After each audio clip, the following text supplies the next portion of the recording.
Dito sa Ninoy Aquino International Airport Terminal 1, yung departure area, yung papakyat sa departure area sapagkat isang itim na sports utility vehicle, yung SUV, ang bumangga dito sa malapit sa entrance mismo nitong departure area.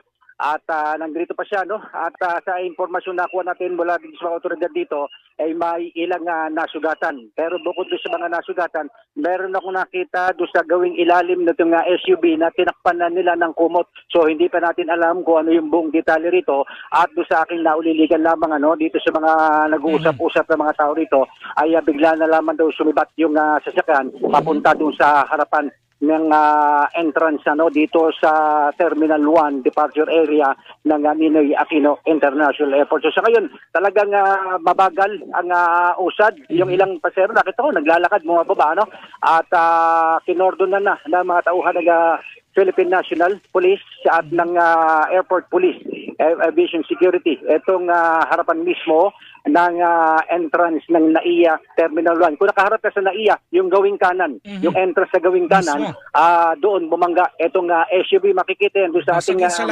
video. Yes, Christian? Basag yung salamin nung bahagi ng departure area? Hindi, di ba may mga hindi basag, hindi na kayo